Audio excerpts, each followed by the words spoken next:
Okay. The public meeting is now commencing with the consent agenda. Items number 25580 to 25641. Items 25565, 25572, 25628 have been withdrawn. Please note the conditions of approval as recommended by the various committees and the recusals. Are there any other recusals not noted on the agenda? No, for the record, show there are no other recusals. For the record, no one has signed up to testify on any of these projects. Is there anyone in the room who wishes to testify? No, let the record show no one wishes to testify. Will someone make a motion to approve the agenda as a second? All raise your right hand if you're in agreement. Thank you. The consent agenda is approved as noted. The public meeting is now continuing with the hearing and item 25577. Installation of streetscape improvements and rehabilitation of a plaza, Water Street between Whitehall and Hanover Square and Coanty Slip in Manhattan. Let the record show there are no recusals among the commissioners present. First standard procedures, the applicants will give their presentation, after which testimony will be heard from the public. The commission will then ask any questions. But since we do not have a quorum today, we are unable to vote, but we can offer you some indication of our recommendations. So, please. Okay. Good afternoon, Commissioners and members of the community. The Water Street Streetscape Project has been designed to provide an improved public realm, a uniform streetscape palette, and improved safety for pedestrians. Key features of the design include a new raised plaza that's to replace the temporary plaza on the west side of Water Street between Whitehall and Broad Street. The closing of Coanty Slip to vehicular traffic and its combination with the Park Plaza just south to make one integrated space, and the widening of the west side of Water Street from Whitehall to Hanover Square, and the implementation of standard streetscape improvements, including city benches, paving, tree pits, guards, plantings, and new street trees. Jackson Wondrous from RBA will be presenting. Thank you. Good afternoon, Commissioners. My name is Jackson Wondrous. I'm the Director of Landscape Architecture for the RBA Group. We're the consultants hired by EDC to design the project. Okay, I'm not getting advancing. Try it again. Okay. So the project limits are Water Street, basically from Whitehall Street, South Ferry, up to Fulton Street and South Street Seaport. This phase of the project is really focusing on Water Street from Whitehall Street to Hanover Square and Old Slip, and it's really focused mainly on the west side of the street. The project will be building out curb extensions at most of the corners, the balance of Water Street, as far as South Street Seaport, but really the major capital work is focused in this southern or western end of the corridor. So here's the project limits. That's the whole project. Again, we're going to be focusing mainly on the third one here at the bottom between Whitehall and Hanover Square. This is a slide indicating bicycle transportation facilities in the area, which consists primarily of the East River Esplanade, 1 block away from water to the south. Flood map. The blue area is the 100-year flood, and we are within it for our entire project limits. This is the overall plan. I'm not going to dwell on this slide because now we go through it piece by piece in more detail. But just to give you a sense of, really, again, those project limits that we're focused on here, Whitehall Street, Hanover Square, and Old Slip. And we are mainly focused on the west or north side of the street. We are building some neck downs on the opposite side of the street at these key locations to facilitate pedestrian crossings. So existing conditions, starting in the west and the south at Whitehall Plaza. Whitehall Plaza was made into a public plaza by DOT in around 2012 through the application of temporary materials. This project will be constructing a permanent plaza in that location. And these are just some existing conditions photos of what that space looks like today. We're actually considering the plaza to be not just the block, the one block from Whitehall to Moore Street, but we're actually now considering the plaza to be everything from Whitehall as far north as Broad Street. And you'll see that our design takes that second block into account. So this is just a blow-up of the existing conditions. This is our space utilization diagram that indicates in green all the places where we could if we decided to plant trees. So this tan area is the fire corridor. It's an area that we can't plant trees so that the fire department can access the condominiums at 2 Water, as well as the retail and office space there. And similarly, we have no plant zones as a result of underground utilities that are going to stay. You can see the proposed geometry underneath. This is the illustrative plan for that design. And again, so we've created a design for the plaza that exists there now, a permanent design, the major features of which are the creation of a protected interior space where movable tables and chairs can be placed, and preservation of the heavy pedestrian flows along the perimeter of the space. This intersection of Whitehall and Water is a very busy and fairly chaotic intersection. There are a lot of heavy winds swirling around this area. The buildings and the towers here are quite tall. This is, however, the one spot on all of Water Street that gets the most sun and is the most promising as a place where people might stop and sit and spend time. The design does anticipate the placement of a food concession kiosk in the plaza, and that's the space we've picked out for it, so we are bringing utilities to that location. But again, as I mentioned, the plaza is now considered the entire 2-block stretch all the way to Broad Street because we've significantly widened the sidewalk on the north side, or the east side. And as part of that, we've raised the pavement between the 2 parts of the plaza at Moore Street. So this is now all at grade. It's all the same landmarks, grade concrete pavement, slightly different scoring pattern in what would be the roadbed. But vehicles turning onto the 1 block of Moore Street will go up over the plaza and down into Moore Street, which is service for both the condos and the new hotel being built at the corner here. The bike share, which was located along Water Street, has been relocated to this portion of the plaza. And that's a rendering of what that will look like. You'll notice that these planters, the big planters, we're proposing to be raised up somewhere between 15 and 18 inches. And they'll be designed so that people can actually sit on portions of them. But the main seating is provided through the movable tables and chairs and city benches, which are also located. The other design feature are standard, open New York City DPR type treatments. More about that in a minute. Just a cross-section through the planters. The idea is really to create a vegetative buffer between the interior space of the plaza and the streetscape next to it. Moving along, going north, our next block is what's known as the landmark block between Broad and Quincy Slip, because that block is a designated landmark historic district. It has Francis Tavern on it, some existing conditions photos of that stretch of the street.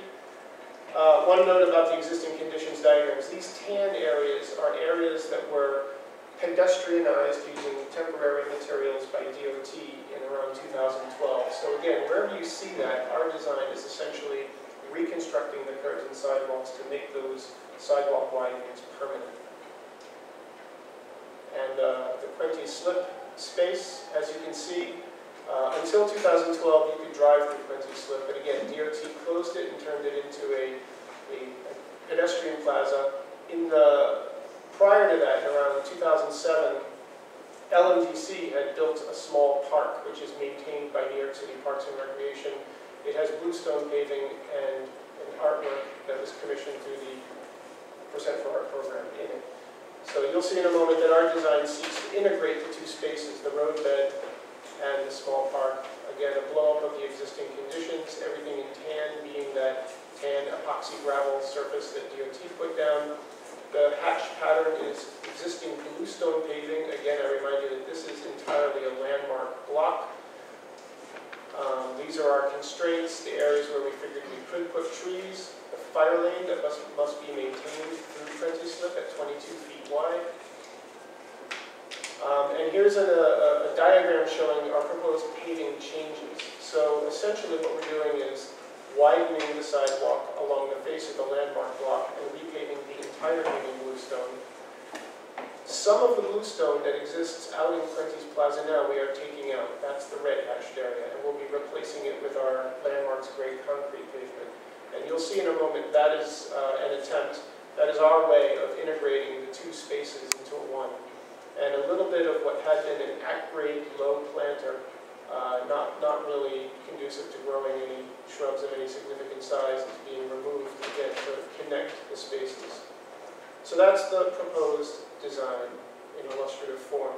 So again, the bluestone paving is now throughout the entire block instead of just a small piece.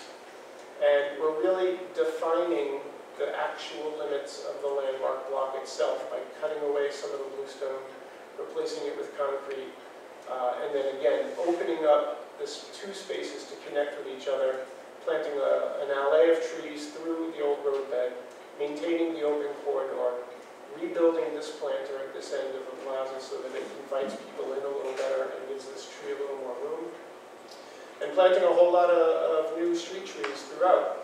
And again, seating will be provided by a number of city benches, as you can see, as well as the movable tables and chairs.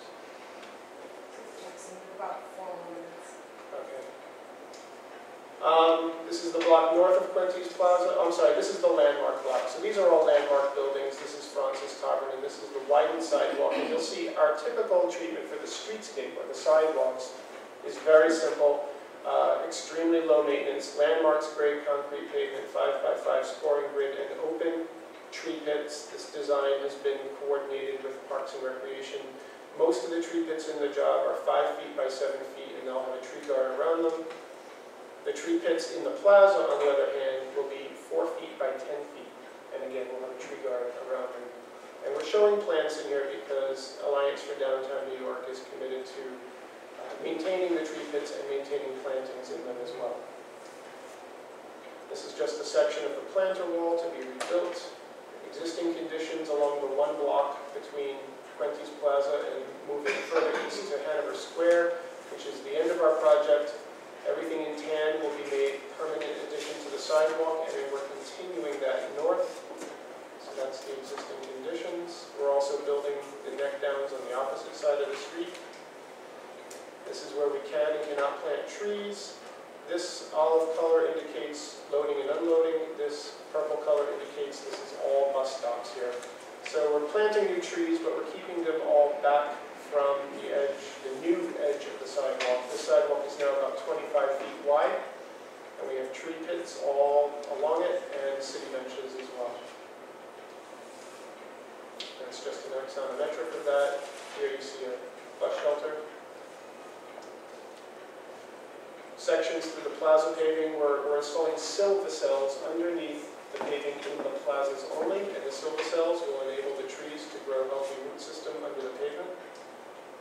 Standard furnishings, city bench, bistro table and chairs, tree guard, and the planting palette, all coordinated with NYC DPR approved street tree. And there'll be more lush, colorful seasonal plantings in the raised planters. This is where the silvicelles are going. As you can see, we're using them liberally, so there'll be a lot of topsoil available for these trees' roots to grow into. And that's it. Great. Thank you. Thank you. So before we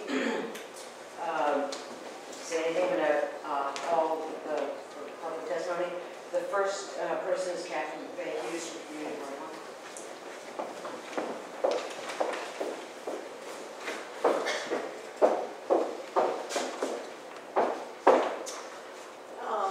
Thank you, members of the Public Design Commission, for inviting our testimony today on the Water Street Streetscape Improvement Project on Water Street. My name is Kathleen Hughes, and I represent Community Board 1, where I am the chair.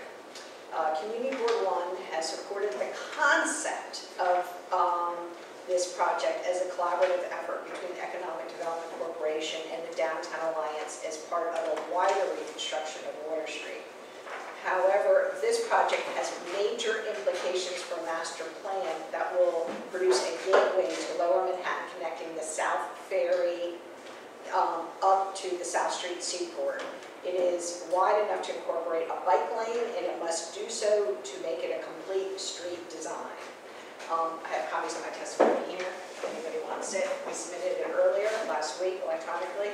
Community Board 1 recommends that the Economic Development Corporation and the Public Design Commission consider the following concerns of Community Board 1 in the preparation of a final water streetscape improvement project. 1, provision should be made for a bike path on Water Street as part of the city's public transit system. 2, maximum water mitigation and resiliency measures should be incorporated into the final plan. 3, a plan to improve traffic flow should be developed for the surrounding area. 4, city, state, and federal agency placard parking should be permanently banned from Water Street. And I just wanted to let you know that Community Board 1 had this presentation for the first time as current format at the planning committee on November 9th of this year. And we want to thank you very much for the opportunity to testify this afternoon. Thank you. The second person is Esther Riggleson. Apologies for butchering your name. Hi, my name is Esther Riggleson. Thanks for allowing me a chance to speak about the proposed Water Street redesign. I live in the neighborhood and have been bicycling in the city for over 30 years. Although I'm not representing them officially, I'm a member of Transportation Alternatives and the Urban Mobility Project. Frankly, I was disappointed to see no plan for a protected bike lane in the new design of Water Street. I ride up and down Water Street at least once or twice a week and know it well. According to DOT, there are 22% fewer pedestrian injuries on streets with a protected bike lane in Manhattan than streets without them. The city is squandering an opportunity here to make the city safer, cleaner, and healthier for all New Yorkers. Every time a street is redesigned, all modes of transportation should be taken in mind. Bike lanes should be routinely incorporated into these streets, and cycling should be included as part of the mayor's Vision Zero plan. In a world of increasing climate change, cycling will be increasing in the years to come, and New York City should be at the forefront of accommodating this change. People tell me I have to be brave to ride in this city, and you can do more. I hope to see a new protected bike lane incorporated into your Water Street design so that people don't have to be brave to ride one. And to make another point to your presentation, since I ride the street every day, not every day, twice a week, sometimes I have to ride in the temporary pedestrian lane because there are so many cars. It forces me to make that choice. And now you're narrowing that choice by putting planters there, so I have nowhere to go. So cyclists have nowhere to go, and you have to take that into consideration. Thank you very much. Thank you. And the final gig name? I'm here representing the owner of 1 Water Street, which is right outside our building, the plaza. It's a rental building. And we just wanted to provide our support that we like the project. We like what it's going to be doing to the front of the building. Thank you. So that concludes the public testimony. Commissioners, comments?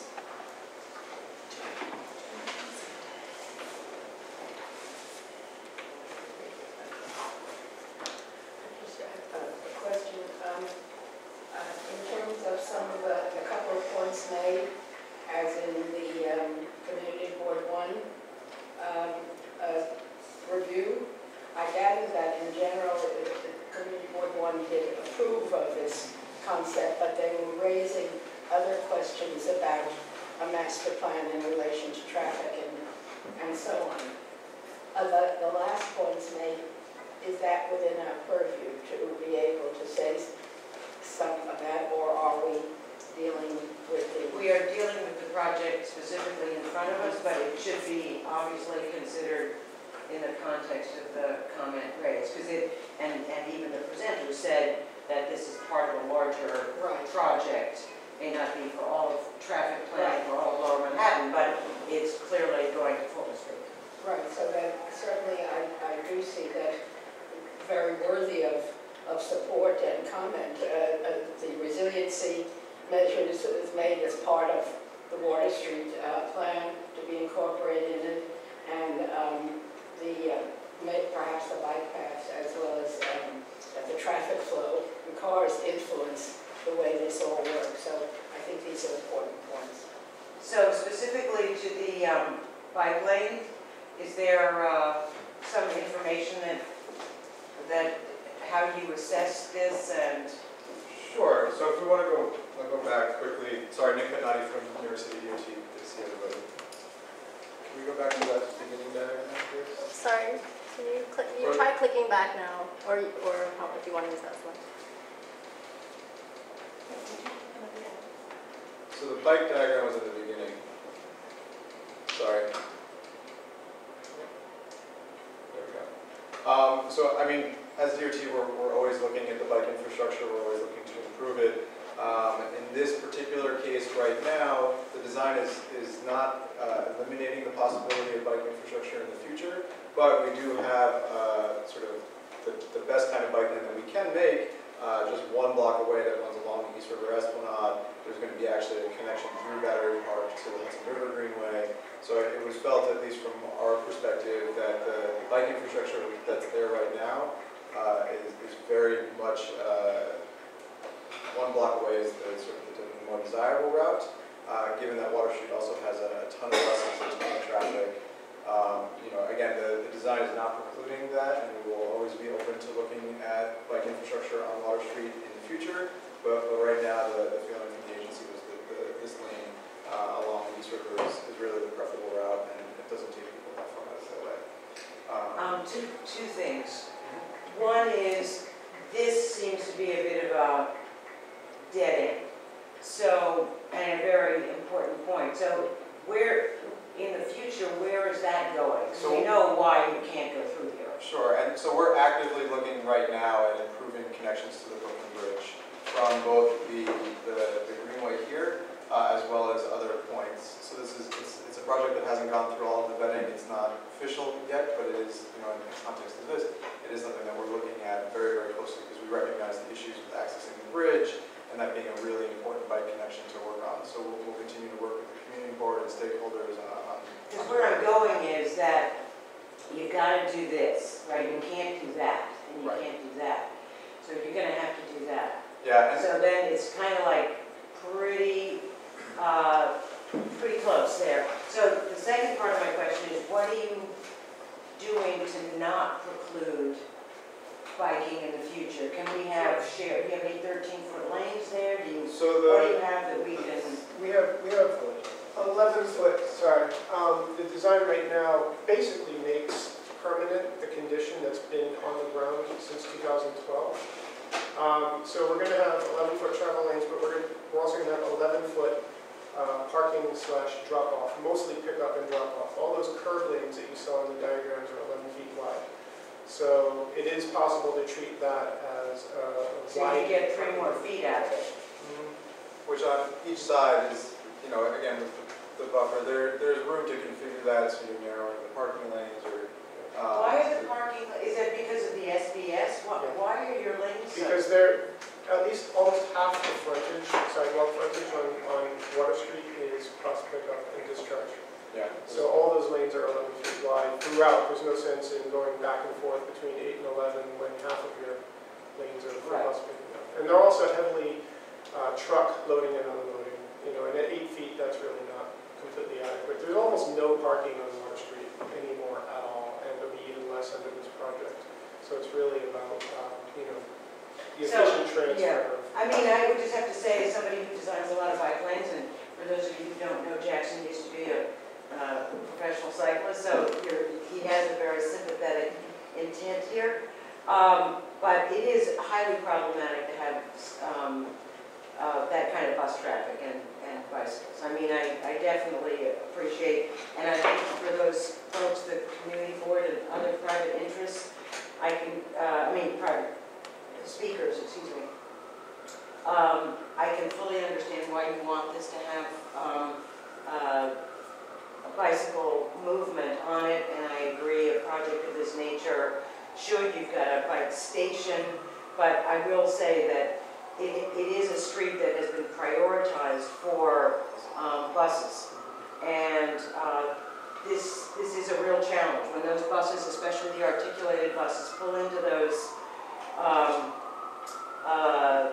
stops, it is very dangerous for cyclists. So I'm glad to hear that the 11-foot lane is preserved, and I do feel that you've got the 3 feet there to make a shared lane in the future, if that is the direction it's going to go. But I certainly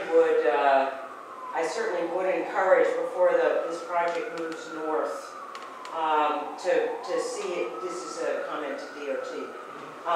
To see if you can't resolve this problem here, and what that says about how bikes are either going to be diverted onto the Esplanade or diverted inland or something. But I mean, to have that much of Lower Manhattan inaccessible to bikes is, I mean, I recognize that these streets are all medieval, but certainly in the north-south direction, And Fulton Street especially. and Fulton.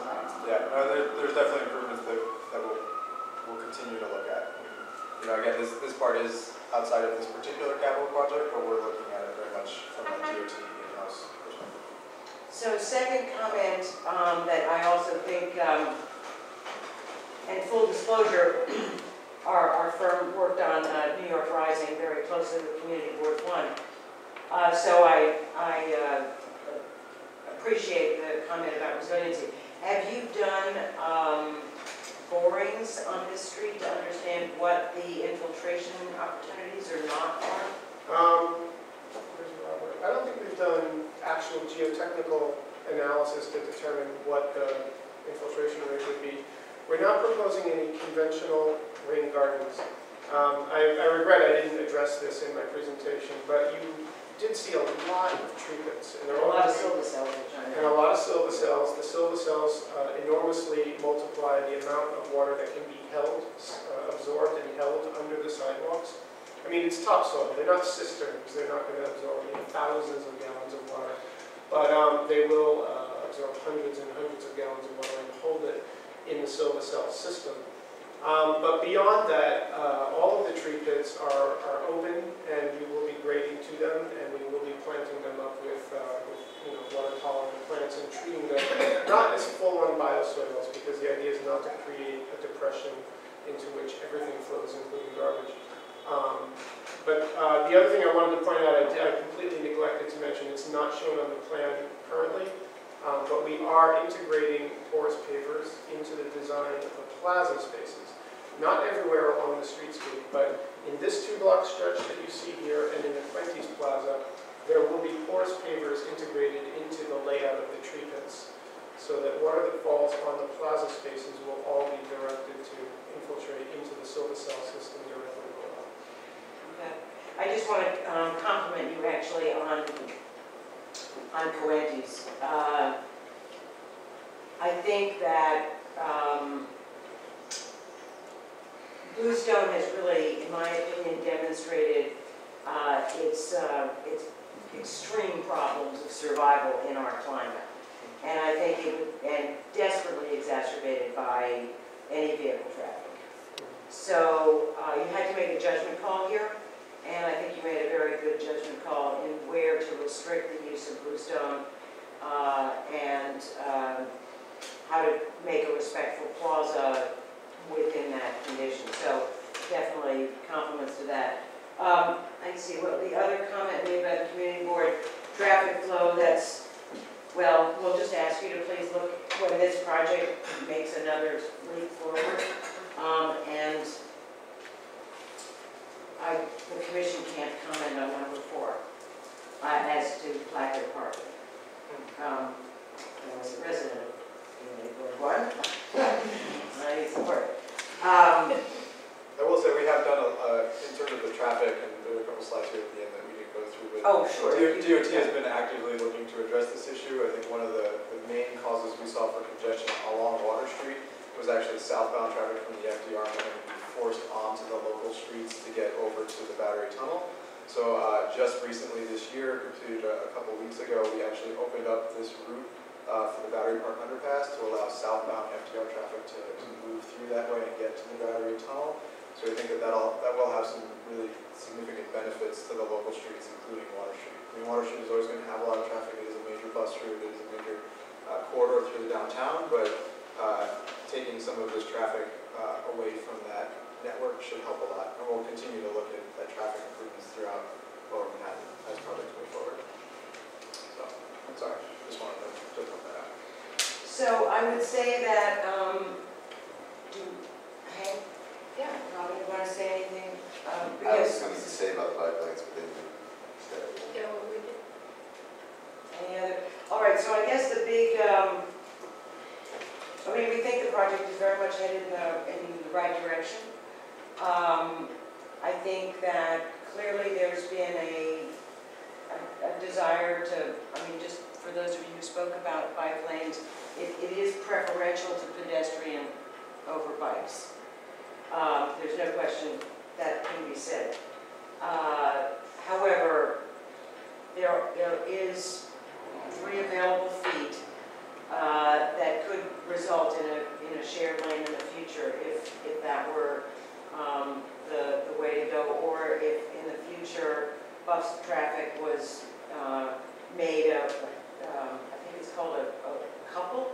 So you have southbound on one street and northbound on another. I don't know where we would put northbound, but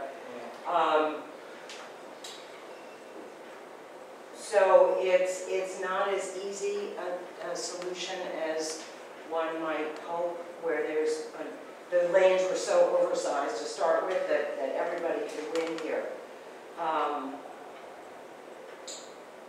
But I think that the goal, if you also look at the larger goal of what we've been trying to do on Water Street, which is it's land use conversion, and also dealing with the businesses that have suffered greatly, that actually giving preferential treatment to the pedestrian is, I think, a good thing to do, given also the direction of how land use is going and the type of businesses that are moving into the neighborhood. So I know that it's also slightly out of our purview, but I think it's just in my sense as to why I think this project is headed in the right direction. That would be the reason why. Aesthetically, I think it's looking good. And I think there's some tough challenges ahead with some of the plazas that have distinctive pavement going all the way up the curb line. And how you're going to really handle that aesthetically is going to be a challenge. But we don't have to cross that bridge yet. We're not. It sounds good. I just want quickly to support this, but also having worked there and done a whole planning studio after Sandy and all, I remember the issues about Water Street and the improvised attempts at pop-up cafes and so on. So I think that this is also in a terrific direction and very glad to see. And I even very strongly always say pedestrians first, above every other, and then we go down. So I think that this is a wonderful thing, and I would look forward to continuing. Thank you. Thank you. Thank you.